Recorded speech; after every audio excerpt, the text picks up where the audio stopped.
The Christmas lights twinkled through the restaurant window, casting a warm glow on Mark's face as he checked his watch for the 5th time. 30 minutes late. He should have known better than to agree to this blind date, especially on Christmas Eve when he could be home with his daughter. As he reached for his coat, a breathless woman rushed to his table, snowflakes melting in her dark hair. "I'm so sorry," she said, extending her hand. "I'm Claire. And before we start, I should probably tell you something that might change everything."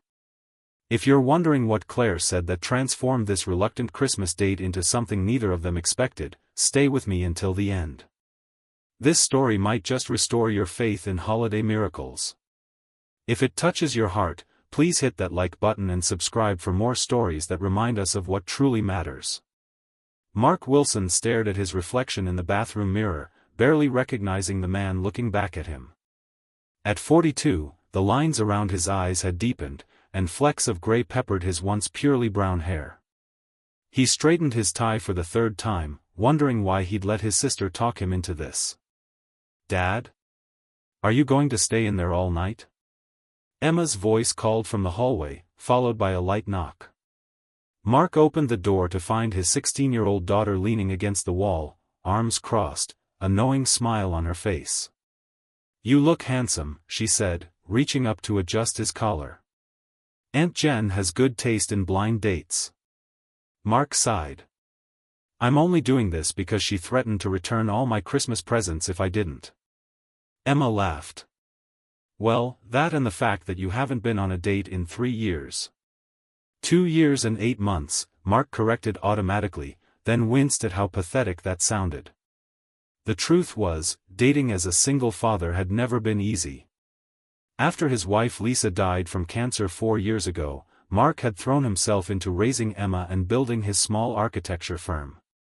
Dating seemed like a luxury he couldn't afford, both emotionally and time-wise. "You know I'll be fine here with Grandma," Emma said, reading his thoughts as she often did. "She's already planning to destroy me at Scrabble and force-feed me Christmas cookies." On cue, Mark's mother called from the kitchen, "And don't you dare come home before 9, Mark Wilson. That poor woman deserves at least 2 hours of your company." Mark grabbed his coat from the hall closet. "It's Christmas Eve. Who agrees to a blind date on Christmas Eve?" "Someone as desperate as you," Emma teased, handing him his scarf. "Thanks for the vote of confidence," Mark replied dryly, but he kissed the top of her head. "Don't wait up." "I will absolutely wait up. I need all the details." As Mark headed out into the snowy December evening, he couldn't shake the feeling that this was a mistake. His sister Jennifer had been trying to set him up for years, and each attempt had been more disastrous than the last. The yoga instructor who talked exclusively about her chakras. The pharmaceutical rep who spent the entire dinner on her phone. The kindergarten teacher who asked if he was emotionally available before they'd even ordered appetizers. And now, on Christmas Eve of all nights, he was meeting someone named Claire Bennett at Rosario's, the Italian restaurant where he and Lisa had celebrated their anniversaries. The restaurant was decorated for the holidays, with twinkling lights strung across the ceiling and a small Christmas tree near the entrance. Mark gave his name to the hostess, who led him to a corner table with a candle flickering in the center. "Your date hasn't arrived yet," she said with a sympathetic smile. "Can I get you something to drink while you wait?" "Just water for now, thanks." As the minutes ticked by, Mark found himself checking his watch repeatedly. 10 minutes late. Then 20. At the 30-minute mark, he decided to give it 5 more minutes before calling it a night. He was reaching for his coat when the restaurant door flew open, letting in a gust of cold air and a flurry of snowflakes. A woman hurried in, unwrapping a blue scarf from around her neck. She spoke briefly to the hostess, who pointed in Mark's direction. The woman turned, and Mark found himself straightening in his chair. She was not what he expected. Jennifer had described Claire as cute in a bookish way, but the woman approaching his table was striking. Her dark hair fell in damp waves around her face, and her cheeks were flushed from the cold. She wore a simple green dress under her open coat, and as she got closer, Mark noticed her eyes, a warm amber color that caught the candlelight. "Mark?" she asked, slightly out of breath. "I'm Claire. I'm so sorry I'm late." Mark stood, awkwardly extending his hand. "It's fine. I was just about to leave," Claire finished, shaking his hand. Her fingers were still cold from outside. "I wouldn't blame you. 30 minutes is inexcusable, especially on Christmas Eve." She slid into the chair across from him, removing her coat to reveal slender shoulders and a simple silver necklace. "Before we start, I should probably tell you something that might change everything." Mark braced himself. Here it came, the revelation that she was moving to another country, or that she had 6 cats, or that she was only here because she lost a bet. Claire took a deep breath. "I didn't want to come tonight." Mark blinked, surprised by her honesty. "My friend Melissa, your sister's co-worker, has been trying to set me up for months," Claire continued. "I've been saying no, but then she played the Christmas card. Said no one should be alone on Christmas Eve." She gave a small, self-deprecating smile. "I was going to cancel this morning, but then I thought about how that would ruin your holiday plans, so I decided to just show up and get through it." "That's refreshingly honest," Mark said, finding himself smiling despite everything. "Then my car wouldn't start, and I had to wait for a rideshare, and here we are." Claire looked at him directly. "So if you want to call it a night, I completely understand. You've fulfilled your social obligation, and we can both tell our respective friends that we tried." Mark considered her offer. It was tempting. He could be home in 20 minutes, in his comfortable clothes, watching Christmas movies with Emma and his mother. But something about Claire's candor intrigued him. "Actually," he said, "I'm kind of hungry. And since we're both here." Claire's face relaxed into a genuine smile. "Really? You're not just being polite?" "I'm rarely just polite," Mark admitted. "Ask my sister." "Fair enough." Claire picked up her menu. "In that case, I should also confess that I've been craving Rosario's lasagna for weeks. The lasagna here is legendary. So is the tiramisu. You've been here before?" Claire nodded. "I used to come with my grandmother. It was our special place." The waiter appeared, and they ordered lasagna for Claire, spaghetti carbonara for Mark, and a bottle of red wine to share. "So," Claire said once the waiter had gone, "tell me about yourself, Mark Wilson. All I know is that you're an architect, you have a teenage daughter, and your sister thinks we'd be perfect together." "That about covers it," Mark said with a small laugh. "I run a small firm specializing in sustainable residential design. My daughter Emma is 16 and smarter than I'll ever be. And my sister has terrible judgment in matchmaking." "Ouch," Claire said, but her eyes were twinkling. "Should I be offended?" No, Mark backtracked. "I just meant her track record is not great. Well, the night is young. I could still turn out to be a disaster." Mark found himself relaxing as the wine arrived and was poured. "What about you? What does Claire Bennett do when she's not being late for blind dates?" "I'm a children's librarian," she said. "I run the programs at the main branch downtown. Story time, summer reading, that sort of thing." "Emma used to love story time at the library," Mark said, memories flooding back. "My wife would take her every Wednesday." A brief shadow crossed Claire's face. "Jennifer mentioned that you're a widower." "I'm sorry." Mark nodded, taking a sip of his wine. 4 years ago. Cancer. That must have been incredibly difficult." It was. Mark rarely talked about Lisa with anyone outside his immediate family, but something about Claire's direct, gentle manner made it easier. Emma was 12. Old enough to understand what was happening, but young enough that she still needed her mom desperately. "And you? What did you need?" The question caught Mark off guard. Most people focused on Emma when the topic of Lisa came up, assuming that as an adult, his grief was somehow less significant. "I needed, not to fall apart," he said finally. "For Emma's sake."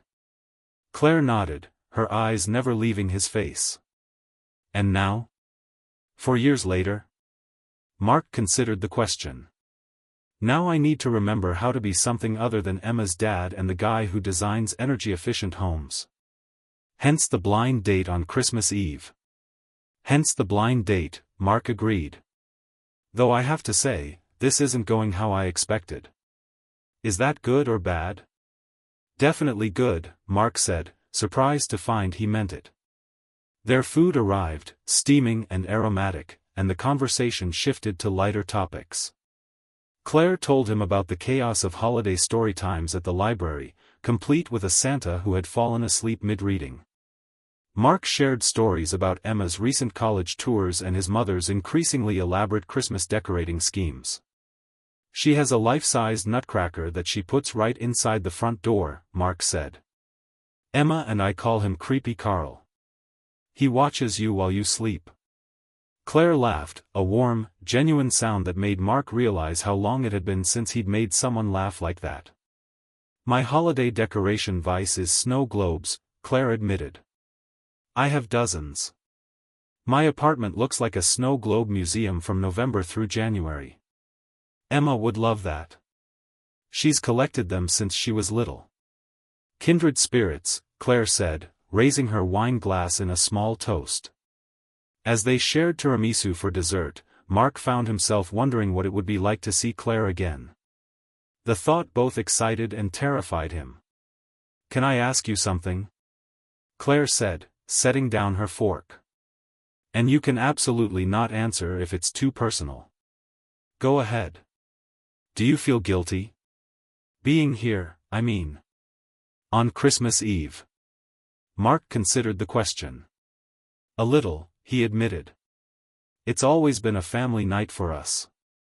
Even after Lisa died, we kept all the traditions. Cookies for Santa, matching pajamas, the whole thing. Even though Emma's 16. Especially because she's 16. Next year she'll be applying to colleges. Who knows how many more Christmas Eves we'll have together." Claire nodded thoughtfully. "That makes sense. So why did you agree to tonight?" Mark hesitated, then decided on honesty. "Because Emma and my mom ganged up on me. They think I use them as an excuse not to move forward." "And do you?" "Probably," Mark admitted. "It's easier to focus on being a dad than on being, whatever I'm supposed to be now.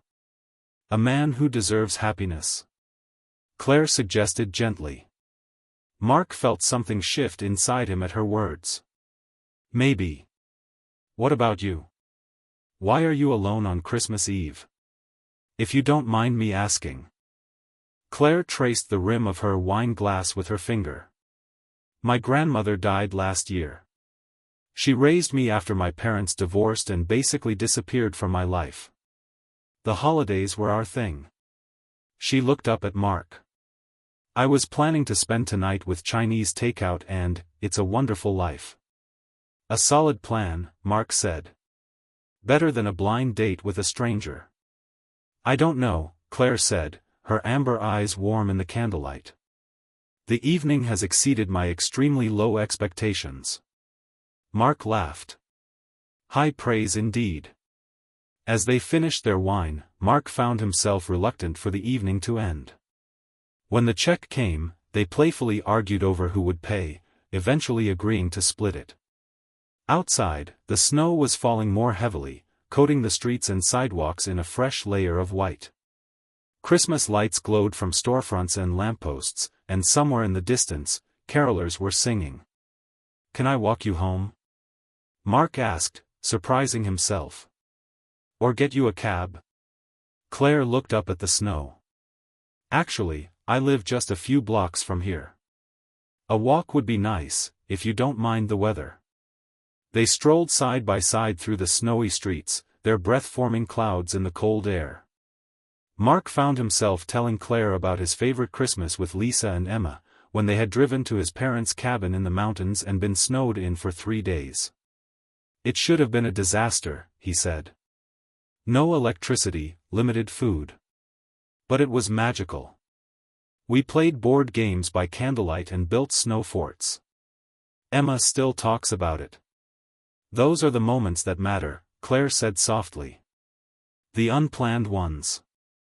They reached a charming brownstone with a wreath on the door. "This is me," Claire said, stopping at the bottom of the steps. Mark suddenly felt awkward, unsure of the protocol. Was he supposed to shake her hand? Kiss her cheek? Ask for her number? Claire solved his dilemma by speaking first. "I had a really nice time tonight, Mark. Much better than I expected." "Me too," he said honestly. "I'm glad your car wouldn't start." Claire laughed. "That's a first." A moment of silence stretched between them, filled with unspoken possibilities. "Would you like to come up for coffee?" Claire asked suddenly. "Or hot chocolate? I make a mean peppermint hot chocolate." Mark hesitated, thinking of Emma and his mother waiting at home. "I should probably get back. Family traditions and all that." "Of course," Claire said quickly. "I understand completely. But," Mark continued, "I'd like to see you again. If you want to, that is." Claire's smile was like the Christmas lights around them, warm and bright. "I'd like that very much." They exchanged numbers, and Mark found himself wondering if he should kiss her goodnight. Before he could decide, Claire leaned in and pressed a soft kiss to his cheek. "Merry Christmas, Mark Wilson," she whispered. "Merry Christmas, Claire Bennett," he replied, his cheek tingling where her lips had touched. As he watched her climb the steps to her door, Mark felt something he hadn't experienced in years, a flutter of anticipation, a sense of possibility. Claire turned at the top of the stairs and waved before disappearing inside. Mark walked back to his car with light steps, despite the accumulating snow. He checked his watch, just past 9. He'd be home in time to watch A Christmas Story with Emma and his mother, a tradition they'd maintained since Emma was tiny. As he drove through the quiet, snow-covered streets, Mark found himself smiling. For the first time in 4 years, he was looking forward to something beyond his responsibilities as a father and a business owner. He was looking forward to seeing Claire again. When he arrived home, the house was warm and filled with the scent of cinnamon and pine. Emma and his mother were in the living room, the Christmas tree lights casting a soft glow over them. "You're back!" Emma exclaimed, jumping up from the couch. "How was it? Was she nice? Was she pretty? Did you get her number?" Mark hung up his coat, laughing at his daughter's enthusiasm. "Yes to all of the above." His mother looked up from her knitting, a knowing smile on her face. "I told Jennifer this one would be different." "Don't get ahead of yourself, Mom," Mark cautioned, but he couldn't keep the smile from his face. "You like her," Emma said, studying him. "You actually like her." Mark sank onto the couch between them. "She's interesting. Easy to talk to." "And?" Emma prompted. "And we're going to see each other again." Emma squealed and hugged him. "Best Christmas present ever." "Calm down, matchmaker. It's just a second date." But as they settled in to watch their Christmas movie, Mark found his thoughts drifting back to Claire, her laugh, her honesty, the way she'd asked about what he needed. For the first time since Lisa died, he was allowing himself to imagine a different kind of future. The next morning, Christmas Day, dawned bright and clear. The snow had stopped sometime during the night, leaving a pristine white blanket over the neighborhood. Mark woke early, as he always did on Christmas, to start the coffee and cinnamon rolls before Emma got up.